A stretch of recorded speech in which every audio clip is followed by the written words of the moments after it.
اختیار دیا. صحابہ کا عقیدہ کیا ہے؟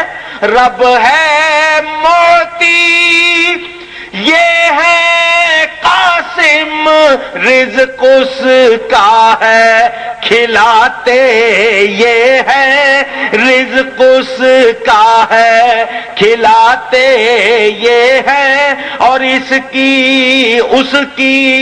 بخشش ان کا صدقہ. اللہ عطا کرنے والا ہے، نبی بانٹنے والے. خود فرمایا انما انا قاسم واللہ یعطی، اس کی بخشش ان کا صدقہ دیتا وہ ہے، دلاتے یہ ہے، دیتا وہ ہے، دلاتے یہ ہے. اللہ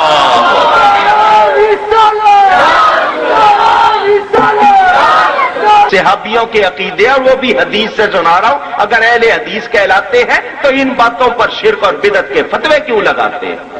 نبی پاک صلی اللہ علیہ وسلم مسجد نبوی میں تشریف لائے، خطبہ ارشاد فرما رہے ہیں. جمعہ کا دن ہے، سخت گرمی، قحط پڑا ہوا ہے، بارش نہیں ہو رہی. ایک اعرابی، ایک صحابی اٹھا، عرض کی حضور اللہ سے بارش مانگیے، اللہ سے بارش مانگیے، مال ہلاک ہو رہا ہے، سبز چارہ تو دور کی بات، کوئی سوکھا تنکا نہیں کہ جانور کھا لیں. سخت طلب ہے پانی کی، اگر پانی نہ آیا تو جانور کیا انسان بھی مر جائیں گے. اس نے ساتھ ہی ایک بڑا پیارا جملہ کہا. اس صحابی نے جو کہا سنانا چاہتا ہوں آپ کو. اس نے کہا یا رسول اللہ، آپ کے سوا اور کون ہے جس کے پاس ہم جائیں؟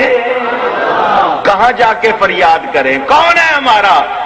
وَلَيْسَ لَنَا فِرَارُنَا إِلَّا إِلَيْكَ، اور کس کے پاس بھاگ کر جائیں؟ کون ہماری سنتا ہے آپ کے سوا؟ اعلیٰ حضرت جھوم اٹھے. اس بات کو اپنے ایک شعر میں انہوں نے یوں بیان کیا کہ اس صحابی نے گویا کیا کہا، وہی رب ہے جس نے تم کو ہمتن کرم بنایا، وہی رب ہے جس نے تجھ کو ہمتن کرم بنایا، اور ہمیں بھیک مانگنے کو تیرا راستہ بتایا، ہمیں بھیک مانگنے کو تیرا راستہ بتایا، تجھے حمد ہے خدایا. اس صحابی نے اتنے درد اور سوچ سے یہ بات کی، نبی پاک کا دریائے رحمت جوش میں آیا. صحابہ کہتے ہیں سخت دھوپ تھی، گرمی، بادل کا کہیں نام و نشان نہیں تھا. ادھر میرے آقا کے ہاتھ اٹھے، ادھر سے کالی کالی گھٹائیں اٹھیں. نبی پاک نے دعا کر کے ابھی منہ پر ہاتھ نہیں پھیرا تھا، بارش شروع ہو گئی. بارش جمعہ کا دن بارش ہو رہی ہے، ہفتے کی رات ہو رہی ہے. ہفتے کا دن اسلام میں رات پہلے ہے، دن بعد میں. آپ تو ہفتہ گزرنے کے بعد ہفتے کی رات کہتے ہیں، اسلام میں پہلے. جمعے کا دن ہفتے کی رات، اور آگے ہفتے کا دن اتوار کی رات، اتوار، پیر، منگل، بدھ، جمعے رات. اگلا جمعہ آ گیا، بارش بند. کون برساتا ہے بارش؟ محبت سے کہیے. ایک مرتبہ اللہ کہنے سے 40 نیکیاں ملتی ہیں. آپ خدا حافظ کہتے ہیں، کہنا جائز ہے، مگر خدا اللہ کا نام نہیں، اس کو کہنے سے یہ نیکیاں ملتی نہیں. اللہ کہیں گے نیکیاں ملیں گی. مومن کو ثواب کا لالچ، جب بھی اللہ کا نام لو محبت سے لو، اس کے کہنے سے 40 نیکیاں ملتی ہیں، 40 گناہ معاف ہوتے ہیں. میرے دوستوں اور بزرگوں، بارش کون برساتا ہے؟ کون برسا رہا تھا؟ بند کیوں نہیں ہوتی؟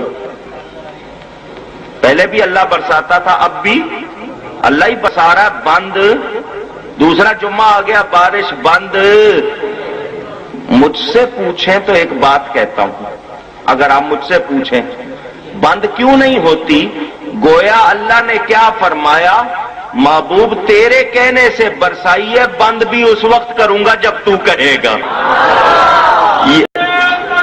اللہ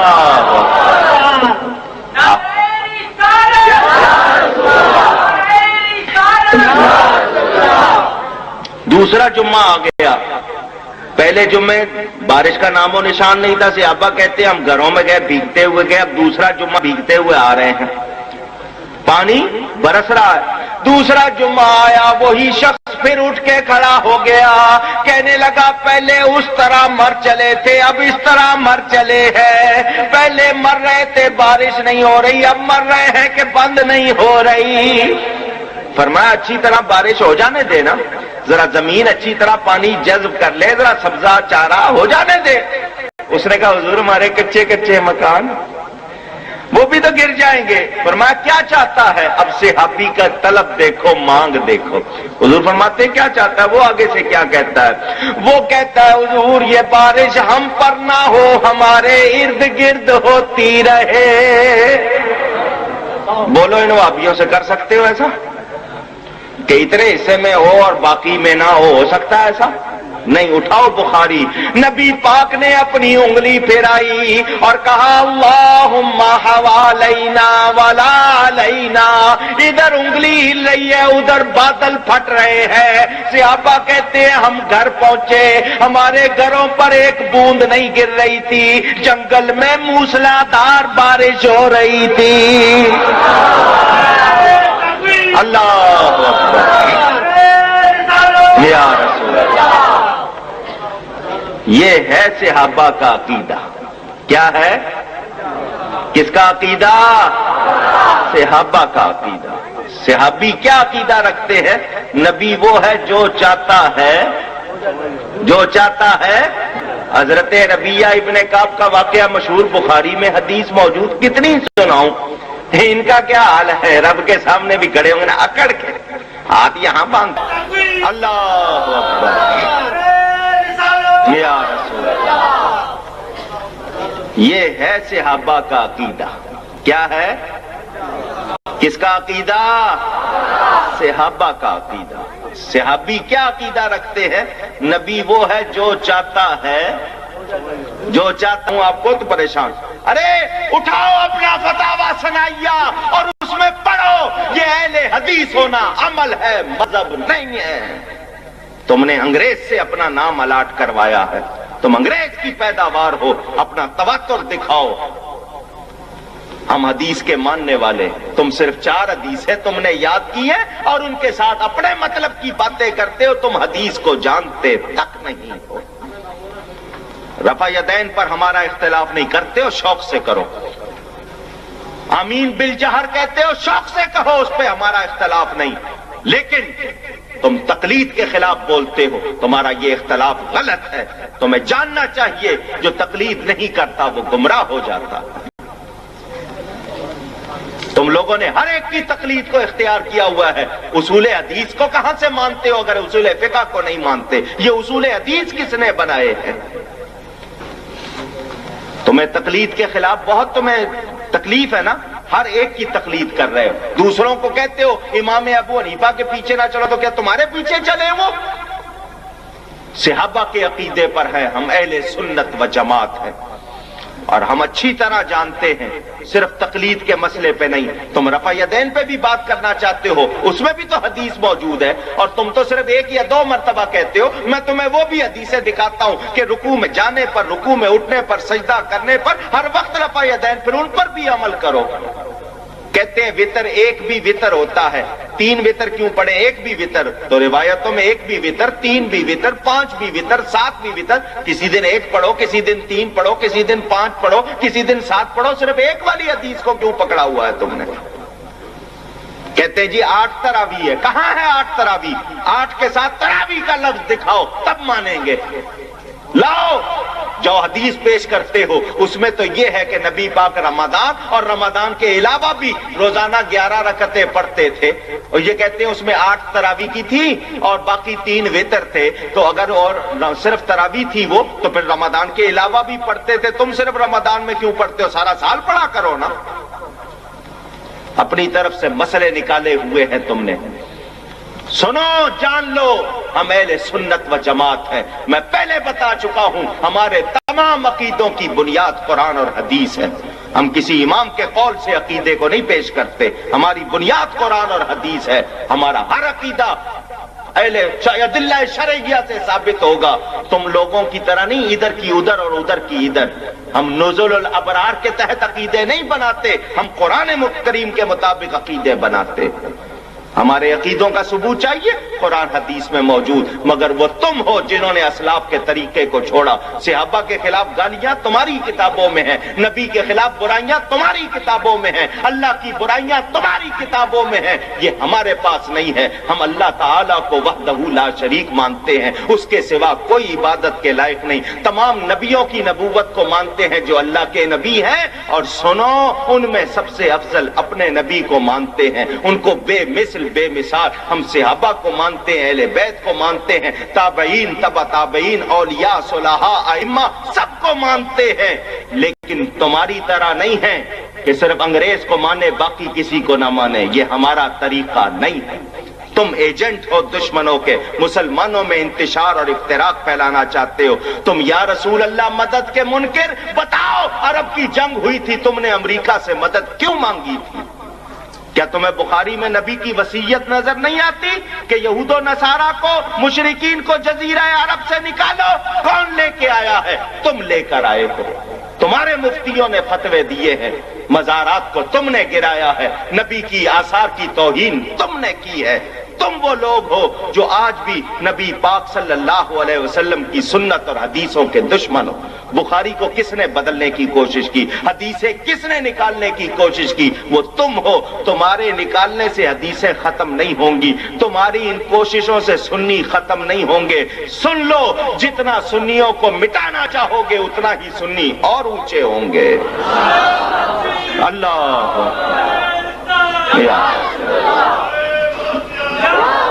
میں نے بخاری کی چند حدیثیں سنا کر عقائد سنائے ہیں، ابھی میری تقریر مکمل نہیں ہوئی۔ اگر اتنی بات پر بھی اصلاح نہیں ہوئی، آؤ حوالوں کے ساتھ بات کرو۔ نہیں، حوالوں کو رکھو ایک طرف، یہاں 2 کڑھائیاں لا کے رکھو، آگ جلاؤ، ان میں تیل ڈالو، جب تیل کھول جائے، ایک میں کودتا ہوں، سچے ہو تو آؤ کودو دوسری میں۔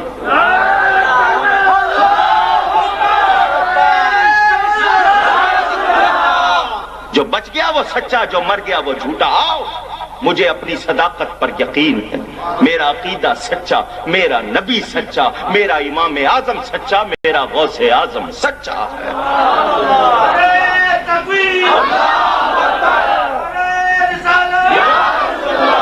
مجھے بتاؤ، تمہارے نواب صدیق حسن خان بھوپالی، جن کو تم اپنا پتہ نہیں شیخ الکل کہتے ہو، اس نے قاضی شوکاں مدد ابن قیم مدد کے شعر پڑھے یا نہیں پڑھے؟ ہم یا رسول اللہ مدد مانگے تو تم شرک کہتے ہو، وہ ابن قیم سے مدد مانگے تو جائز، اس پہ فتویٰ لگاؤ کہ وہ مشرک ہے، پھر میں مانوں کہ تم واقعی سچے ہو۔ نواب وحید الزمان نے جو صحابہ کو گالیاں دی، حضرت معاویہ کے لیے اور دوسرے صحابہ کے لیے جو لفظ کہے، ذرا اٹھاؤ اس کی کتاب جا کر پڑھو، وحید اللغات پڑھو جا کر، تمہیں پتہ چلے کہ وہ کیا کیا کر رہے ہیں۔ ہم لوگ خاموش ہیں، ہم اس ملک میں امن چاہتے ہیں، لیکن نبی کی توہین پر خاموش رہنا بے غیرتی ہے، وہ ہم نہیں ہوں گے۔ لیکن اگر ہمیں چھیڑو گے ہم چھوڑیں گے نہیں۔ بہتر ہے اپنا طریقہ رکھو، ہم تمہیں دعوت حق دیتے ہیں، قرآن موجود، حدیث موجود، تسلی چاہتے ہو آؤ سوال کرو، میں جواب دینے کو تیار۔ لیکن انتشار کرو گے تو جو باتوں سے نہیں مانتا ہم اس کو لاتوں سے پھر منوانا جانتے ہیں۔ یہ نہ سمجھنا کہ ہم کمزور ہیں۔ آئیے، ان کے یہ سوال جمع ہوئے ہیں، اب میں ان کے جوابات پیش کر دیتا ہوں مختصراً۔ حالانکہ اصول تو یہ ہے کہ جس کو جواب چاہیے ہو وہ خود جلسہ کروائے، وہ تقریر کروائے، پورا جلسے کا اہتمام کرے۔ تاہم یہ جمع ہوئے ہیں، میں مختصراً ان کے جواب پیش کرتا ہوں۔ سوال یہ ہے کہ حج کے لیے جب ہم حج کرنے جاتے ہیں تو وہاں پر امام اہل حدیث ہوتے ہیں تو ہم اپنی نماز کیسے ادا کریں؟ میری کتاب مسئلہ امامت پڑھ لیں. حج کے ارکان میں یہ شامل نہیں ہے کہ وہاں کے امام کے پیچھے نماز پڑھنی ہے آپ نے. اگر وہاں کا امام بدعقیدہ ہے اس کے پیچھے نماز ہو سکتی نہیں. ٹھیک ہے نا. اور حج کے ارکان میں یہ شامل نہیں. حج ہوتا ہے مینا، مزدلفہ، عرفات میں. کعبے کا طواف کرنا شامل ہے، کعبے کے امام کے پیچھے نماز پڑھنا اس میں شامل نہیں. آج تقریباً 12 یا 15 سال پہلے اذان سے پہلے صلاۃ نہیں پڑھا جاتا تھا تو حالات اور کاروبار سب ٹھیک تھا. جب سے یہ شروع ہوا حالات اور کاروبار سب خراب ہو گیا. میرے دل میں شک و شبہ ہے. قرآن حدیث کی روشنی میں جواب دیں. جبار بٹن والا موجود ہے؟ یہ جبار صاحب، عبد الجبار صاحب، یہ مجھے ثابت کر دیں. یہ بھائی صاحب جنہوں نے رقہ لکھا ہے کہ 15-20 سال 12-15 سال سے چومتے ہیں. اچھا بھائی، آپ اپنے چومتے ہیں یا ان کے چومتے ہیں؟ ذرا جواب دیں. ان کو کیوں تکلیف ہو رہی ہے؟ آپ نے کبھی ان کا تو نہیں چوما نا؟ میرے والد صاحب کی پوری کتاب ہے انگوٹھے چومنے کا مسئلہ. حدیث ہے موضوعات کبیر میں امام ملا علی قاری نے اس حدیث کے تحت لکھا علیکم بسنتی و سنت الخلفاء الراشدین المہدیین. حضور صلی اللہ علیہ وسلم فرماتے ہیں تم پر میرا طریقہ لازم، میرے خلفاء راشدین کا طریقہ، ان کی سنت بھی لازم. تو نبی پاک کا نام جب مؤذن لیتا تھا حضرت ابو بکر اپنے انگوٹھے چوم کر آنکھوں سے لگاتے تھے. حضور نے فرمایا جو ایسا کرے گا اس کی آنکھیں خراب نہیں ہوں گی. تو یہ حضرت ابو بکر کی سنت ہے، حدیث سے ثابت ہے. اس کے بعد اب کسی کو اس میں اختلاف نہیں ہونا چاہیے. یہ محبت ہے. جو چومے، جو نہیں چومتا نہ چومے، وہ جس کا مرضی جو مرضی چومتا رہے. کیا نالین پاک پر صلاۃ و سلام لکھنا جائز ہے؟ کیونکہ ہمارے لیے تو باعث عزت ہے، مگر نبی صلی اللہ علیہ وسلم کے لیے تو ان کے پاؤں کی جوتی ہے. اور 12 ربیع الاول کو نالین پاک کے جھنڈے لگانا کیا جائز ہے؟ ٹھیک ہے، نبی پاک صلی اللہ علیہ وسلم کے لیے تو وہ مبارک جوتی ہی تھی ان کی، مگر آپ کے لیے نبی کی جوتی کا کیا مقام ہونا چاہیے؟ آپ اس کو اس طرح نہ لکھیں. آپ کے لیے وہ کتنی عزت کی باعث ہے کہ قرآن پڑھے. حضرت موسیٰ علیہ السلام جب جاتے ہیں وادی میں، مقدس وادی میں، اللہ فرماتا ہے فخلا نعلیک، اپنی جوتیاں اتار دو. نبی پاک کو اللہ نے یہ نہیں فرمایا. وہ عرش پر گئے ہیں. محدثین کے طریق پر یہ ثابت نہیں، محدثین کا جو ہوتا ہے نا معاملہ بڑا سخت، ان کے طریق پر یہ ثابت نہیں کہ نبی پاک نالین شریف سمیت عرش پر گئے، مگر کسی کچی حدیث میں بھی یہ نہیں ہے کہ بغیر اس کے گئے. اگر وہ ثابت نہیں ہے تو یہ بھی ثابت نہیں. اور وہ کتنی عزت کی بات ہے. ذات السعید میں تھانوی نے لکھا، اس کے علاوہ علماء اہل حدیث کے میں تمہیں دکھا دوں کہ اس کے لیے برکات ثابت ہیں اور اس میں کوئی غلط بات نہیں ہے. ہم اس کو عزت سمجھتے ہیں. دیکھ لیں میرے سینے پہ، میرے دل پہ لگی ہوئی ہے.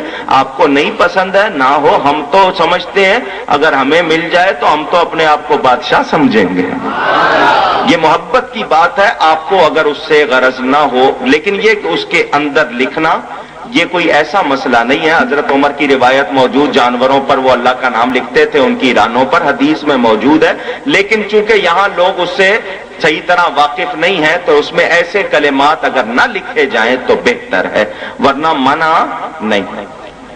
ہمارے علاقے کے مسائل، مزارات اولیاء کرام پر جانا اور نظر و نیاز کرنا اور ان کے وسیلے سے مانگنا اور چادر چڑھانا کیسا؟ سوال نمبر 2 انگوٹھے چومنا کیسا؟ سوال نمبر 3 یا رسول اللہ کہنا کیسا اور درود و اسلام پڑھنا کیسا؟ سوال نمبر 4 40واں تیجا اور قبر پر اذان دینا کیسا؟ سوال نمبر 5 نعت پڑھنا کیسا اور کیوں پڑھی جاتی ہے؟ سوال نمبر 6 والدین اور پیر صاحب کے ہاتھ چومنا کیسا؟ سوال نمبر 7 دیوبندی کہتے ہیں معاذ اللہ محمد ہمارے بڑے بھائی ہیں. سوال نمبر 8 ربیع النور میں چراغاں کرنا، لنگر کرنا، صدقے کرنا، جلسے جلوس نکالنا کیسا؟ سوال نمبر 9 نماز میں رفع یدین کرنا کیسا؟ اس کے بارے میں بتائیے. سوال نمبر 10 رسول اللہ کو دیوار کے پیچھے کا علم نہیں، کیا یہ مسلمان کہلانے کے حقدار ہے؟ سوال نمبر 11 اذان سے پہلے صلاۃ و سلام پڑھنا کیسا؟ ذرا اس کے بارے میں بتائیں. اول تو میں ان تمام چیزوں کا بغیر پڑھے تقریر میں جواب دے چکا ہوں. میری تقریر میں ان سب چیزوں کا جواب تھا یا نہیں؟ مختصراً اگر آپ کو سننا ہے سنیں. پہلا سوال، مزارات اولیاء کرام پر جانا اور نظر و نیاز کرنا. کون سی آیت یا کون سی حدیث ہے جس میں مزار پر جانا منع؟ بلکہ بخاری میں، مسلم میں حدیث حضور صلی اللہ علیہ وسلم فرماتے ہیں کنت نہیتکم عن زیارت القبور فزوروها، میں تمہیں منع کرتا تھا قبروں کی زیارت سے، اب حکم دیتا ہوں قبروں کی زیارت کیا کرو۔ بخاری میں حدیث، مسلم میں حدیث، صحاح میں موجود۔ کون فرما رہے ہیں؟ نبی پاک فرما رہے ہیں مزاروں کی زیارت، قبروں کی زیارت، ذرا اونچی اور اونچی، نبی پاک فرما رہے ہیں۔ اگر آپ کو فتاوی ثنائیہ اور فتاوی نظیریہ جو اہل حدیث کے ہیں اور دیوبندیوں سے چاہیے تو میری نئی کتاب والدین رسالت مآب اور اس کے ساتھ رسالہ قبر کے احکام و آداب، میں نے اس میں تمام روایتیں دیوبندیوں، وہابیوں، اہل حدیث وغیرہ سب کی نقل کی ہیں، اس میں ان کا بھی حوالہ موجود، ابن تیمیہ، ابن قیم کے حوالے موجود، جو جن کو یہ وہابی اپنا بابا آدم سمجھتے ہیں، اپنا پوپ سمجھتے ہیں، ان کے بھی میں نے حوالے نقل کیے ہیں۔ مزارات پر جانا منع نہیں ہے، کسی نے منع نہیں کیا۔ رہا نظر و نیاز، آپ نظر اور نیاز کس کو کہتے ہیں پہلے یہ بتائیں۔ اگر یہ ہے کہ اللہ کی راہ میں کوئی چیز قربان کرنا، کھانے پینے کی یا دینا، اور اس کا ثواب کسی کو بخشنا، جس کو ایصال ثواب کہتے ہیں، اس میں کوئی اختلاف نہیں، ایصال ثواب اختلافی موضوع نہیں۔ اور والذین جاءوا من بعدهم یقولون ربنا اغفر لنا ولاخواننا الذین سبقونا بالایمان، قرآن سے ثابت کہ بعد میں آنے والے اپنے پہلے گزر جانے والے ایمانی بھائیوں کے لیے بخشش کی دعا کرتے ہیں۔ دعا بھی عمل، کوئی چیز دینا، نیکی کرنا، صدقہ کرنا، یہ بھی زندے کا عمل، اور اس سے مردے کو فائدہ ہونا، یہ قرآن حدیث سے ثابت، اس میں کوئی شبہ نہیں۔ جنازہ آپ پڑھتے ہیں، یہ عمل زندے کا، بتائیے مردے کو فائدہ ہوتا ہے یا نہیں؟ ہر نماز میں آپ کہتے ہیں ربنا اغفر لی ولوالدی وللمؤمنین یوم یقوم الحساب، تو یہ آپ دعا کرتے ہیں یا اللہ مجھے بخش دے، میرے ماں باپ کو اور تمام مومنوں کو قیامت کے دن۔ تو اگر آپ کی اس دعا کا فائدہ ہی نہیں ہے تو کیا فضول کام کا آپ کو حکم دیا گیا؟ یقیناً فائدہ ہے، اور اس سے فائدہ ہو رہا ہے۔ تو زندے کے عمل سے مردے کو فائدہ ہوتا ہے، اس چیز کو اصل میں ایصال ثواب کہتے ہیں۔ یہ نظر نیاز عرفی لفظ ہیں کہ اللہ کی راہ میں کوئی چیز دینا اور اس کا ثواب کسی کو پہنچانا، یہ ایصال ثواب ہے، اس میں کوئی اختلاف نہیں۔ اگر آپ کے نزدیک اس میں کوئی غلط بات ہے آپ بیان کیجئے، میں اس کا جواب دے دوں۔ اس بات کو میں نے واضح کر دیا۔ مزید دیکھنا ہو تو میرے والد صاحب کا رسالہ ثواب العبادات الی ارواح الاموات یہاں موجود ہے، کہ جو وفات پا جانے والے ان کو کس طرح لفظ نظر اور نیاز، یہ کہتے ہیں نظر صرف اللہ کے لیے ہوتی ہے، تو جو بھی کوئی کام کرتے ہیں ہم وہ اللہ کے لیے کرتے ہیں، لیکن جس کو ثواب پہنچانا ہوتا ہے اس کا نام اس پر بول دیتے ہیں، تو اس سے یہ مراد نہیں ہے چیز وہ اللہ کی بارگاہ میں پیش کی، ثواب اس کا جس کو بھیجنا ہے اس کا نام بولتے ہیں۔ آپ مجھے بتائیں قربانی کے جانور آپ اللہ کے لیے کرتے ہیں اپنے لیے کرتے ہیں؟ کہتے ہیں میرا بکرا یہ اس کی طرف سے، یہ اس کی طرف سے، یہ اس کے لیے، یہ اس کے لیے، تو یہ نام بولتے ہیں نا آپ، یہ بیٹی کے لیے، یہ بیٹے کے لیے، یہ بھائی کے لیے، حالانکہ کر رہے ہیں کس کے لیے؟ اللہ کے لیے۔ تو یہ مجازی طور پر نام لینا، چنانچہ حدیث موجود ہے، حضرت سعد کی وفات، حضرت سعد کی والدہ وفات ہو پا گئی، حدیث موجود، اس میں یہ ثواب العبادات میں بھی آپ دیکھیں، وہ حضور صلی اللہ علیہ وسلم کے پاس آئے اور پوچھا ای الصدقۃ افضل، کون سا صدقہ افضل ہے؟ فرمایا ماء، پانی، پانی کا صدقہ، فحفر بئرا، انہوں نے کنواں کھدوایا، اور کیا کہا؟ وقال ھذہ لأم سعد، یہ کنواں سعد کی ماں کے لیے ہے، یہ کنواں سعد کی، ذرا کہیے گا، یہ کنواں سعد کی، انہوں نے اللہ کے لیے کھدوایا تھا یا ماں کے لیے کھدوایا تھا؟ اللہ کے لیے، لیکن ثواب کس کو بھیجنا تھا؟ ماں کو، تو اس پر ماں کا نام بولا یا نہیں؟ اور یہ حدیث سے ثابت ہے۔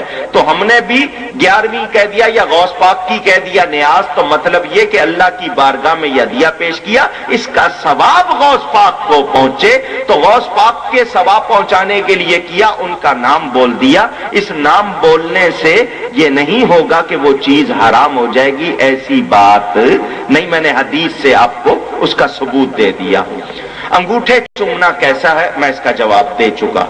یا رسول اللہ کہنا کیسا ہے اور درود سلام پڑھنا کیسا؟ درود سلام پڑھنے کا حکم ہے، یا ایھا الذین آمنوا صلوا علیہ وسلموا تسلیما اللہم صل وسلم وبارک علیہ